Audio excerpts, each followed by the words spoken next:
Hey guys, it's Jason and Kevin. For this video, we will be unboxing the MacBook Pro 2020 and also some accessories that we got from Shopee for this MacBook Pro.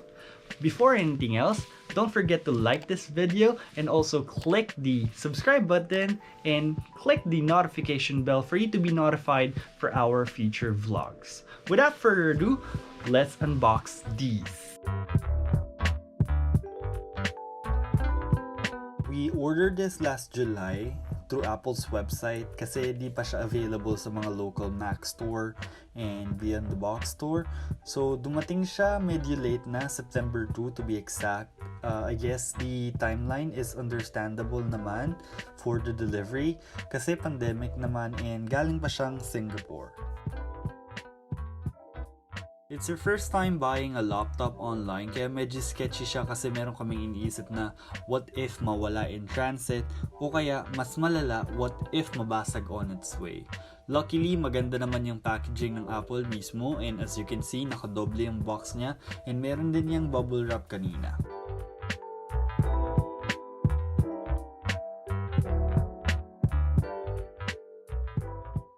Heads up lang, this is not a review vlog, but we will show you what's inside the box and tell you some basic information about this MacBook Pro. So the original price for this was 74,990 pesos, but we got it lang for 68,990 pesos because of educational discount. Sobrang laking tulong niya and if you want to know more about it, I'll link it down sa description.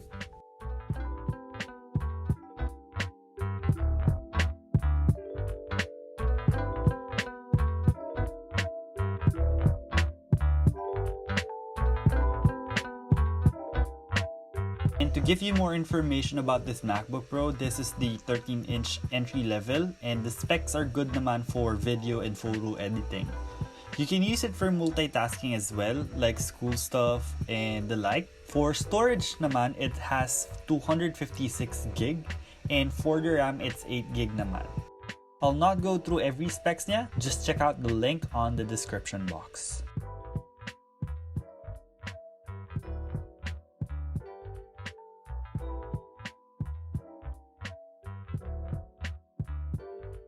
So inside the box, makikita nyo kagad yung MacBook Pro. USB-C cable for charging and for transferring files. Some paperwork, manual, and instruction how to use it. And lastly, the power adapter. I'll not go through the installation process kasi sobrang dali lang niya. All you need to enter is your Apple ID and your password and you should be good to go. Also, share ko lang, our original plan talaga ni Kevin was to buy MacBook Air 2020 kasi mas mura siya, mas affordable. But we saw a lot of reviews here on YouTube regarding the overheating issue niya. So we decided to upgrade it a little bit to a MacBook Pro 2020. Instead of buying two, we bought one lang. Kasi nga I have a pending application by that time with my new company and I got hired eventually. They sent me a MacBook Pro 2020 as in fresh from the box. Ako mismo yung nag-unbox, so yeah. So let's start with the transparent case. Si Kevin kasi ang gusto niya ay clear na case lang. Ayaw niya ng may kulay, may design at konting kalandian or whatsoever. So I bought this case for 522 pesos. Madali lang naman siya install and ang kagandahan lang sa item na to ay wala kang makikitang gas-gas or any scratches. Sobrang flawless niya and nakabubble wrap pa naman kasi siya nung dumating sa akin. So sobrang worth it niya for 522. Bumili din ako from the same shop last October. Meron konting scratches sa bottom part which is I think wala namang makakapansin. So that's not an issue for me.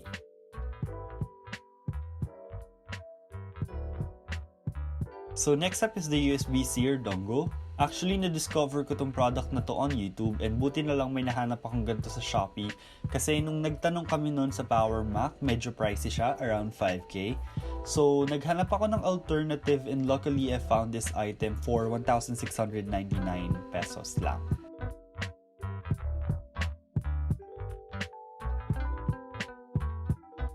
This has multiple ports for your flash drive and your hard drive, and it has Ethernet port din if your Wi-Fi is acting up, so you can connect your MacBook Pro directly to your modem. So meron din siyang port for HDMI and VGA cable, and ang kagandahan lang sa item na to is may kasama siyang warranty kahit sa Shopee mo lang siya nabili.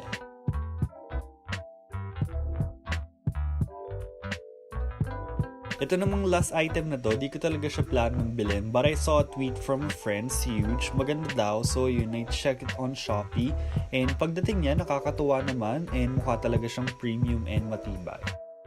Worth it naman yung 499 pesos, bumili ako ng dalawa, tig-isa kami ni Kevin. For the first impression, parehas kami ng sentiments ni Kevin. Medyo mahirap siya gamitin, challenging, maghanap ng mga bagay-bagay. But eventually, natuwa naman kami on how to use it. And yeah, medyo challenging lang talaga siya if you're an old Windows user.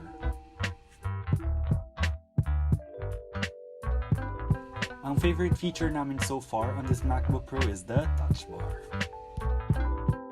So pretty much that's it. Watch out for our review of this laptop pag may time kami. Again, don't forget to click the like button and the subscribe. This is Jason and Kevin. Adios!